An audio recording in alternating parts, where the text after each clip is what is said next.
Projeto de lei que pretende punir servidores municipais por prática de assédio moral é aprovado na Comissão de Legislação e Justiça. Vereadores da Comissão de Saúde cobram a retomada da reforma da maternidade de Felipe Camarão.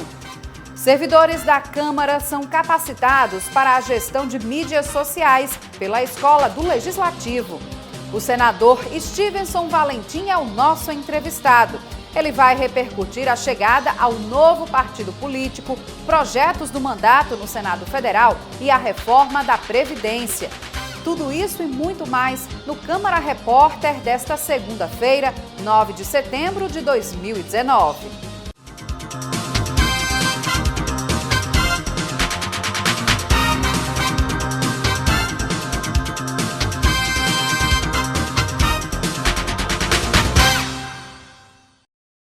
Olá, tudo bem? O Câmara Repórter começa com um aviso aos contribuintes. A Receita Federal liberou nesta segunda a consulta ao quarto lote de restituição do Imposto de Renda 2019 e também para restituições residuais dos exercícios de 2008 a 2018. O crédito vai ser feito no dia 16 deste mês.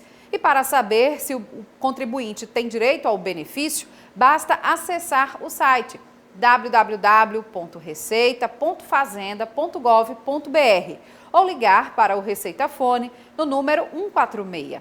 A consulta ao quinto lote vai ser liberada a partir do dia 15 de outubro.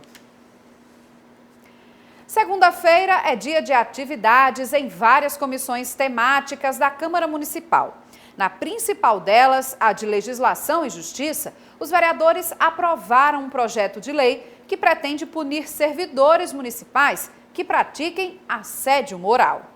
Estabelecer no município de Natal uma campanha de incentivo à criação de músicas autorais. Essa é a proposta da vereadora Divaneide Basílio. O projeto passou pela relatoria do vereador Kleber Fernandes e foi aprovado por unanimidade. É um projeto autorizativo que tem por objetivo garantir, através da Secretaria de Cultura do município e da Fundação Capitania das Artes, um maior incentivo, valorização e campanhas de estímulo aos artistas locais que são autores de canções, de músicas, para que esse trabalho possa ter uma difusão maior por parte do Poder Público Municipal. Outro projeto aprovado na comissão diz respeito à aplicação de penalidade aos servidores do município que praticarem assédio moral. A matéria pertence ao vereador Ney Lopes Júnior. Eu visualizei a possibilidade de evitá-lo. E a única forma de evitá-lo seria através da apresentação de um projeto de lei que viesse a proibir, a coibir aquele funcionário que cometesse o assédio moral dentro das repartições públicas. Proibir o deslocamento de caminhões com mais de 8 toneladas em vias rápidas do município de Natal. Essa é a ideia do vereador Preto Aquino.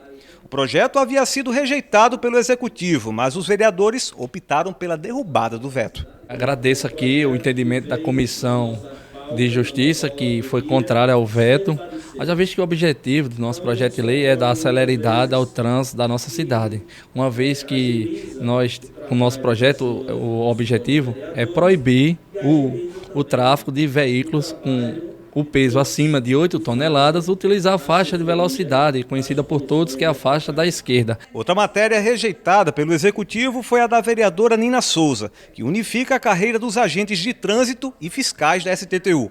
A parlamentar pediu vistas do projeto. O governo entendeu que essa matéria é privativa deles, o parecer que foi acostado pelo relator foi pela manutenção do veto. Eu pedi vistas para analisar se existe fundamento jurídico ou não no veto, né? E na próxima segunda a gente traz aqui. Já na Comissão de Finanças, os parlamentares aprovaram o projeto de lei que determina que os servidores terceirizados da Prefeitura tenham direito ao auxílio saúde.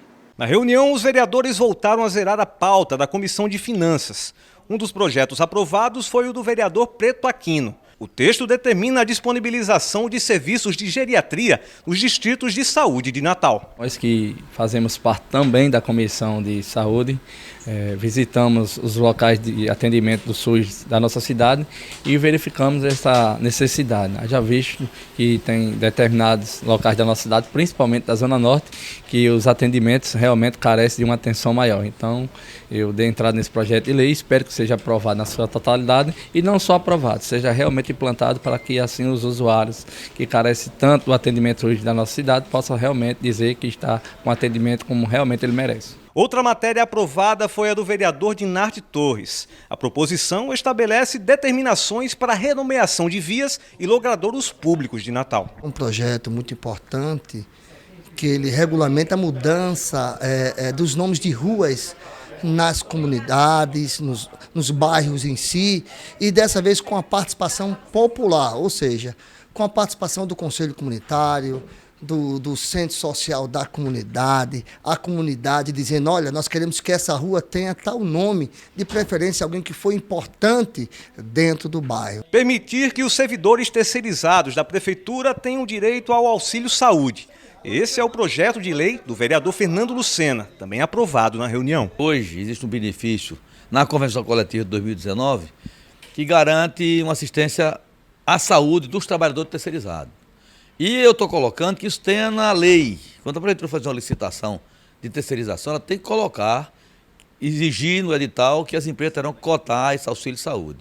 Com isso, você tira 9 mil famílias que hoje procuram o SUS, procuram as unidades básicas de saúde ou as UPAs. Isso é bom para os terceirizados e é bom para o município que deve ter esse grande fluxo de pessoas exatamente das unidades de saúde do município de Natal. Para o próximo encontro, os vereadores solicitaram a presença da secretária de Transporte, Alexina Santos, para falar sobre as mudanças recentes nos semáforos e faixas de pedestres de Natal. Sobre a questão da convocação da secretária de Trânsito e Transporte Urbano para vir explicar sobre a implementação de novas faixas de pedestre, novos semáforos na nossa cidade, até porque alguns estão causando muita polêmica da nossa cidade. Por exemplo, aquele da Hermes da Fonseca, em frente à padaria Nacre. Então é importante que ela venha aqui e explique essas novas mudanças na mobilidade da nossa cidade. E nesta segunda, a atividade da Comissão de Saúde foi externa. Os vereadores visitaram a maternidade no bairro de Felipe Camarão e lá constataram que a obra de reforma da maternidade está parada desde o fim do ano passado. A Comissão de Saúde da Câmara Municipal de Natal visitou na tarde desta segunda-feira a maternidade de Felipe Camarão para ver de perto as obras de reforma da unidade, que estão paralisadas desde dezembro de 2018. 9 meses após o prazo previsto para entrega à população, a maternidade de Felipe Camarão não tem nem 70% da obra concluída. Para o presidente da Comissão de Saúde, vereador Fernando Lucena, é necessário que a Prefeitura, juntamente com a Secretaria de Saúde, tomem providências para a reabertura da maternidade. Pura maldade com as mulheres de Felipe Camarão, de Natal e do Rio Grande do Norte, porque aqui é porta aberta, aqui é SUS. Então é preciso que o atual prefeito, se foi Carlos Eduardo ainda, o prefeito Álvaro disse que é médico, vem aqui com o secretário de Saúde para reabrir essa maternidade, porque ela é importantíssima. Preto Aquino, membro da comissão, ressalta que, com o baixo valor destinado para a realização da obra, pouco mais de R$170 mil, é impossível finalizar a reforma. Essa é uma obra diferente das demais que nós já visitamos, porque sempre a gente fica preocupado com o valor elevado. Essa é o valor baixíssimo para a realidade do montante da obra que ora ainda existe para ser feita aqui na unidade de saúde. Essa obra é uma daquelas que carece com urgência por parte da Câmara, procurar a Secretaria para encontrar uma solução, que eu não tenho dúvida. Empresa nenhuma mesmo vai se habilitar em concluir essa obra, nem pelo valor que está aí na placa. Inaugurada na década de 70, a maternidade chegou a realizar 100 partos por mês e contava com mais de 60 funcionários. É uma maternidade também que teve vários prêmios, Hospital Amigo da Criança, teve os prêmios da Unicef, teve hospital que mais coletou leite materno, certo? A gente tem vários prêmios aqui, só que a obra, infelizmente, está paralisada. Mas o secretário esteve aqui e falou que ia fazer um aditivo para recomeçar a obra. E a reunião da Comissão de Planejamento Urbano, Meio Ambiente e Transportes da Câmara, que ocorreu no fim da tarde desta segunda-feira, contou com a participação do secretário adjunto da STTU, Clodoaldo Cabral. A pedido dos vereadores da comissão, ele prestou esclarecimentos sobre o projeto de lei que pretende implantar o estacionamento rotativo em bairros comerciais de Natal. A matéria tramita aqui na Câmara Municipal. A cobertura completa dessa reunião da Comissão de Planejamento você confere no Notícias da Câmara, que vai ao ar nesta terça-feira, às 1h50 da tarde. A Caixa Econômica Federal inicia nesta semana o pagamento de até R$ 500 por conta do Fundo de Garantia por Tempo de Serviço, o FGTS. Os repasses vão ser feitos até março do ano que vem, conforme a data de nascimento dos beneficiários. A repórter Simone Silva tem mais detalhes. O valor de R$ 500 de FGTS será depositado automaticamente para pessoas nascidas em janeiro, fevereiro, março e abril, que tenham conta poupança na Caixa já a partir do dia 13 de setembro, ou seja, a próxima sexta-feira. Para os nascidos em maio, junho, julho e agosto, a data de saque é o dia 27. E para os trabalhadores nascidos em setembro, outubro, novembro e dezembro, o saque pode ser efetuado no dia 9 de outubro. Os correntistas que não quiserem os R$ 500 de FGTS devem avisar a instituição financeira até o dia 30 de abril de 2020. Isso pode ser feito através do site, aplicativo, telefone ou até mesmo indo até uma agência da Caixa.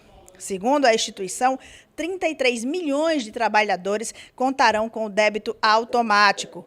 Os não correntistas da Caixa, ou seja, aqueles que não possuem uma conta, também vão poder efetuar o saque, só que seguindo o seguinte cronograma. Para quem nasceu em janeiro, a data de início do saque é o dia 18 de outubro de 2019. Para os nascidos em fevereiro, 25 de outubro de 2019. Para quem nasceu em março, a data início de saque é o dia 8 de novembro deste ano. Para os nascidos em abril, o dia 22 de novembro de 2019. Para quem nasceu em maio, pode sacar a partir do dia 6 de dezembro deste ano. Para quem nasceu em junho, a partir do dia 18 de dezembro de 2019. Já para quem nasceu em julho, o saque só a partir do próximo ano, a partir do dia 10 de janeiro de 2020. Para quem nasceu em agosto, o dia 17 de janeiro de 2020. Para quem nasceu em setembro, é o dia 24 de janeiro de 2020. Para quem nasceu em outubro, o dia 7 de fevereiro de 2020. Para quem nasceu em novembro, a partir do dia 14 de fevereiro de 2020. E para quem nasceu em dezembro, o saque de R$ 500 do FGTS pode ser feito a partir do dia 6 de março de 2020. Simone Silva para o Câmara Repórter. Atenta à valorização dos servidores da casa, a Câmara Municipal de Natal, por meio da Escola do Legislativo, iniciou nesta semana o curso de Gestão de Mídias Sociais. Não é novidade que as redes sociais exercem forte influência em nossas vidas. Esse grande fluxo de informações e interatividade social gerado pelas plataformas também estão presentes no cotidiano político. Por isso, visando aproximar os servidores da Câmara a este universo, a Escola do Legislativo iniciou nesta segunda o curso de Gestão de Mídias Sociais. E a primeira palestra foi ministrada pelo cientista político e especialista em marketing digital, Bruno Oliveira. Vamos falar do contexto político brasileiro e vamos também falar do contexto digital, onde a quantidade de informações que circulam no mundo é muito excessiva. E é nesse cenário que a gente vai começar a discutir como é que funciona a comunicação política, como é que os parlamentares, os políticos devem se posicionar nesse universo. O evento atraiu à escola uma grande quantidade de assessores parlamentares, servidores como o fotógrafo Fabiano. Há 3 anos, no gabinete do vereador Dinati Torres, ele acredita que o curso oferecerá o conhecimento teórico necessário para trabalhar as imagens nas redes. É muito importante esse curso para nos trazer atualidades, que cada dia a gente tem que estar atualizado né, e aprender novas coisas, tanto na política como redes sociais, num todo. O curso de Gestão em Mídias Sociais acontece até a próxima quinta-feira, com mais 2 palestras e, por fim, um workshop. Oportunidade dos assessores colocarem em prática todo o conhecimento adquirido. No segundo dia nós teremos a presença da presidente da ABRAD, que é a Associação Brasileira das Agências de Marketing Digital, Dani Baroni.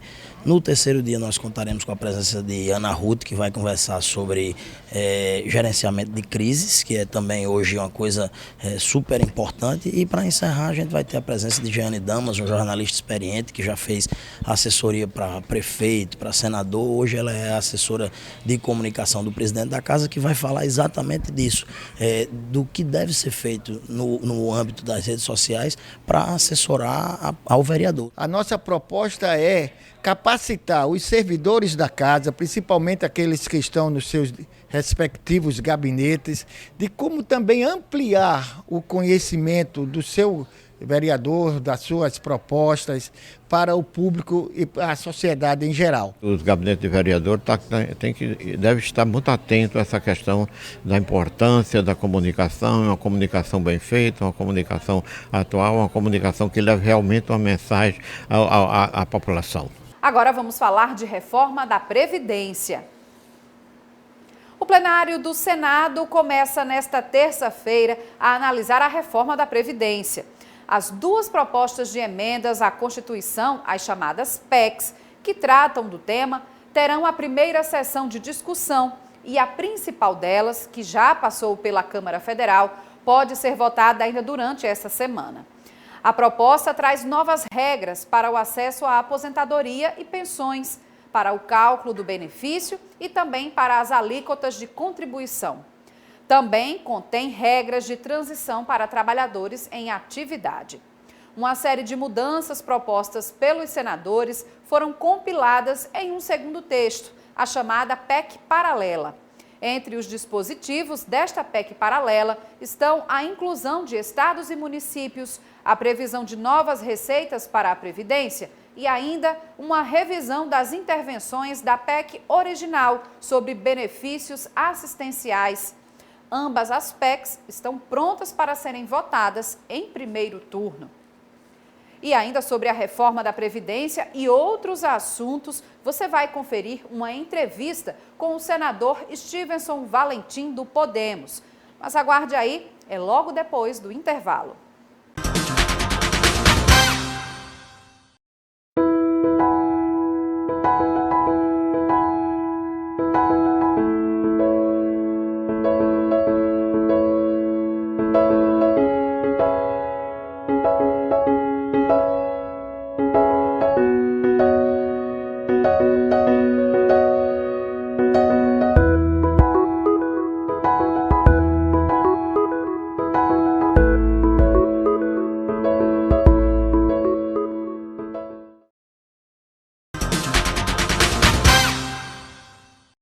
Voltamos com o Câmara Repórter e, como falei no bloco anterior, a votação da reforma da Previdência no primeiro turno vai acontecer nesta semana no Senado Federal. Esse foi um dos assuntos abordados pela repórter Simone Silva durante uma entrevista com o senador do Rio Grande do Norte pelo Podemos, Stevenson Valentim, e você vai acompanhar a partir de agora. O nosso entrevistado de hoje é o senador Stevenson Valentim. O capitão foi eleito com mais de 745 mil votos na primeira campanha da qual participou. Olá, tudo bem, senador? Agradeço estar aqui com vocês agora. Senador, eu vou começar perguntando por que houve essa mudança de partido. O senhor foi eleito pela Rede Sustentabilidade e agora, recentemente, trocou de partido e passou a integrar o quadro do Podemos. Por que a mudança? O que é que levou o senhor a trocar de partido? Quando, em campanha, essas pessoas fizerem uma viagem há uns 7, 8 meses atrás, eu procurava um partido que me desse a liberdade e a garantia. Eu falava sempre isso. E poucos entendiam o que eu estava falando. A liberdade que eu falava era de não ser negociado dentro de um partido, de que não tivesse a candidatura tirada, de que eu tivesse que fazer algo contra a minha vontade, que houvesse um estupro eleitoral. Eu dizia muito isso no passado. E o Rede, naquele momento, naquela oportunidade, com o seu estatuto, me deu essa chance de concorrer da forma que todas as pessoas viram. Então, a questão da liberdade em que eu tanto prezava e eu pedia, eu vejo hoje no Podemos. Então, no dia 2 de fevereiro, o senador Álvaro já vinha conversando comigo há um tempo. Quando eu lá cheguei em Brasília, eu tinha a preferência de ficar sem partido. Iria me prejudicar na questão de participação em comissões, relatorias, ia me dificultar dentro de um ambiente que é o Senado, em que eu preciso fazer, querendo ou não, aliados, pessoas pares, semelhantes a mim. Eu encontrei todas elas no Podemos, pessoas que pensam da mesma forma do que eu. O senhor se encontrou, então, no partido? Me encontrei, me identifiquei com as pessoas. O partido é meramente um espelho de que as pessoas podem fazer dele. O partido Podemos hoje é o espelho do capitão Chios, é o espelho dos outros senadores que dentro do Senado faz essa política que vocês estão vendo hoje. Capitão Stevenson, senador, o Estado tem passado por uma grave crise nos últimos anos, é público e notório. Eu queria saber o que é que o senhor, como senador, quais são as atitudes, as ações para que essa crise não perdure, não permaneça? Será leiloado agora no dia 6 de novembro 106 bilhões de reais, onde 15% irá para o Estado e 15% irá para o município. Em forma de quê? Em gastos previdenciários, em gastos de infraestrutura. Então, cabe à governadora agora fazer um bom uso, um uso inteligente, um uso racional, um uso eficiente desse dinheiro, para que ele gere mais renda, para que ele possa rodar aqui dentro do nosso estado, gerando empregos, gerando cada vez mais arrecadação. Então, a gente está fazendo isso, procurando ministérios. Está ruim, está difícil a condição do nosso país. De modo geral, a situação do Brasil. De um modo geral, não está só para a gente. Tá? De uma forma completa. Então, os senadores que antes de mim passaram, os deputados que já têm mandatos, estão liberando emendas porque já tinham mandatos. Mas nem só de emenda se vive um Estado, nem só de emenda se vive um país. Se vive de políticas, se vive realmente de uma ação efetiva em que tire o nosso Estado desse caos que está hoje. O funcionário público talvez não tenha essa garantia que vai receber o 13º mais uma vez.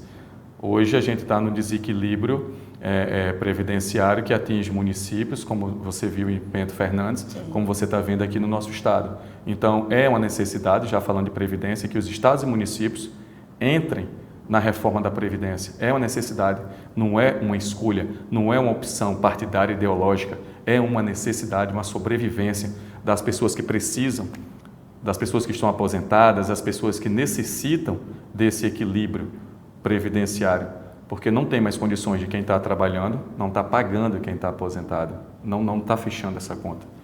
Não é um assunto doce, é um assunto bem amargo, é um assunto bem áspero que movimenta uma sociedade toda, que movimenta profissões, que atinge pessoas. Senador, o senhor integra a Frente Parlamentar de Senadores do Norte e Nordeste.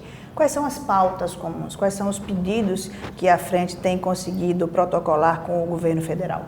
Pois é, uma agora que eu participei, e posso dizer em loco, foi com o general Girão, PSL, a Frente Parlamentar para o Semiárido, para levar desenvolvimento, levar água, levar situações junto com o ministro Canuto, do Desenvolvimento Regional, para aquela área que se conseguirmos levar água para aquela população, eu tenho certeza que o nosso Nordeste, o nosso povo, aquelas pessoas não precisam de nenhum auxílio a não ser as próprias mãos para trabalhar e produzir. O nosso Estado precisa disso. Então, são de frentes parlamentares como essa, junto com outros parlamentares do nosso Estado, enganjados, os que estão empenhados em fazer uma política para as pessoas, que a gente está participando. O senhor teve uma carreira militar, o senhor fez carreira militar, chegou a capitão, e eu queria saber a opinião do senhor sobre a implantação das escolas militares. Sou favorável porque as pessoas são favoráveis. Eu sempre digo e continuo a dizer, o militar ele não é inerente dele, não é da farda dele, a disciplina, a obediência, a ordem, o zelo por tudo que ele faz, não é inerente dele, é inerente ser o cidadão. Querer ser disciplinado, querer ser obediente. Agora a gente vive e vê e sente uma sociedade libertinosa em que não quer obedecer nada. É uma sociedade em que hoje precisa se votar uma lei, como foi a do fake news, para dar 8 anos de cadeia para quem mente, para quem ofende, para quem cria uma mentira. na TV, nas Quando, redes na sociais, verdade, no as jornal. pessoas já deveriam saber que isso é um crime comportamento fofoca condenável. agora, né? Pois é. Por que é condenável? Porque você não quer ser vítima disso, mas você Ninguém alimenta quer. isso. Mas você alimenta aquilo. Quando é você o alvo da fake news, você reclama. Eu digo isso particularmente porque sou vítima quase todo instante. O senhor tem apresentado mais de 40 projetos, dentre eles um que trata justamente da castração química. Eu queria que o senhor falasse um pouco sobre esse projeto e que pé ele se encontra. A castração química conteu os crimes de violência, de abusos, de atos sexuais causados por libido, causado por alguma situação em que a pessoa não tem mais controle ou que tenha e faz isso de forma criminal. Eu não estou distinguindo aqui, nem estou querendo passar a mão na cabeça de ninguém, pelo contrário. É uma pena que hoje é dada para uma pessoa reincidente naquele crime sexual, pode ser pedofilia, pode ser estupro, pode ser crimes sexuais contra idosos, qualquer crime sexual que ele cause a reincidência. E isso teve uma relatoria, o relator conversou comigo e disse, não estou muito concordando com a tua reincidência não, deveria ser na primeira vez. Aí eu disse, não, senador Ângelo Coronel da Bahia, eu disse, não, vamos ver que ele possa ter cometido por algum fato que a cadeia ou qualquer tipo de pena aplicada a ele possa corrigi-lo. Se ele voltar a reincidir, aí a gente já começa a ver se é um problema psicológico, se é um problema que pode ser sanado justamente com essa intervenção química. E o projeto ele prevê um desencarceramento. O que é? Hoje fica a critério do criminoso escolher as penas. Fica. Eu uso a castração química, eu uso a castração realmente cirúrgica, ou eu vou para a cadeia. Está na sua mão, criminoso, escolher. E a vítima tem que ser tratada com médicos, psicólogos, com toda assistência possível. Eu queria que o senhor comentasse sobre a questão da lei de abuso de autoridade. O presidente acabou foram 36 vetos, e eu queria que o senhor comentasse qual é a visão que o senhor tem sobre essa legislação e o que é que o senhor achou dos vetos do presidente. São 45 artigos. São 45 artigos no todo, do primeiro ao último. São artigos preocupantes. Alguns houve veto real e outros não tantos. O nosso manifesto, 35 senadores, se eu não me engano, assinaram. Eu fui um dos primeiros a assinar, junto com todos os outros integrantes do Podemos. Assinamos para que o presidente vetasse tudo. Por quê? Porque a gente hoje sabe, eu conheço como funciona o Congresso, a discussão entre os vetos, entre colocar, tirar, entre permanecer ou não. E vetando tudo, seria uma estratégia da gente saber por que aquele projeto, pasme, viu? Pessoas, você que eu acho que se não sabe vai ficar sabendo agora, aquele projeto de lei foi criado em 2017 pelo senador Randolfo Rodrigues. E o que foi mais curioso quando eu fui ler o projeto e fui ver os votos, quem votou sim, quem votou não o projeto, eu vi que o senador Randolfo votou não. O criador? O criador do projeto votou não. Por quê? Porque o senador Requião, juntamente com o senador Renan, fizeram um Frankenstein, transformaram, fizeram uma desconfiguração do projeto, levando àquela aberração jurídica que é hoje. Uma aberração que amedronta, que vai no patrimônio, que vai na cadeia, que tira o maior mecanismo de corrupção, que é a liberdade da justiça e do promotor de poder investigar, de poder trabalhar, de ter paz, tranquilidade. Existe abuso de autoridade? Existe em todos os ambientes. Existe lá na padaria quando a senhora atende, quando é mal atendida. Existe lá dentro do táxi quando a senhora é mal atendida. Existe no ônibus quando dá aquela freada, vai todo mundo para frente e para trás. Tudo isso. Existe quando aquela viatura corta os sinais tudinho com o giroflex ligado para nada. Tudo isso é abuso de autoridade, mas não pode ser tratado de uma forma que coíba, que amedronte, que ameace o profissional que combate a corrupção. Minha última pergunta que é qual a avaliação que o senhor faz do governo Bolsonaro? Tem pontos positivíssimos. É porque é tanta turba, está tão, vamos dizer, misturado ali entre polêmicas, entre falas, mas tem muitos pontos bons. Pontos bons como a MP 871, a qual eu votei positivo, que é para fazer uma varredura nas contas do INSS para acabar com a corrupção. São 56, 60, quase 60 bilhões. É isso? Se eu não me engano, esse número, gente, é porque são muitos números na minha cabeça, mas é um número muito alto, extraído de fraude. Gente que não precisa daquela previdência, e está se valendo justamente do dinheiro que você está contribuindo. Então teve gente que foi contra uma medida como essa. Medida como essa é louvável. Lados ruins, o quê? É tudo que vocês estão vendo. Eu creio que o presidente, pela liturgia, pela figura em que ele ocupa, por ter 55 milhões de votos, ele representa a nação. Ele não representa só 55 milhões de votos, ele representa o Brasil. Então, o mínimo que o cargo exige de um senador, de um deputado, de um presidente, de uma pessoa que está ali em autoridade, é classe. É classe, é o mínimo que a gente precisa ter, entendeu? E que às vezes, claro, ele é humano, o presidente é humano, o presidente é espontâneo. Por 2 vezes que eu conversei com ele é aquilo mesmo. Ele fala aquilo que ele fala mesmo. Ele é muito espontâneo, mas só que ele tem que saber quando vai na frente de uma câmera falando para uma nação, falando para o mundo todo, ele é o presidente do nosso país. E não desmonte a COAF como ele desmontou. E não acabe com o mecanismo de corrupção. Porque eu fui eleito justamente para combater a corrupção. Eu peguei nessa bandeira, junto com a educação e com a segurança pública. Se existe, você falou da reforma, não é a tributária, não é a política, é a reforma pessoal de cada um que tem que ser feita.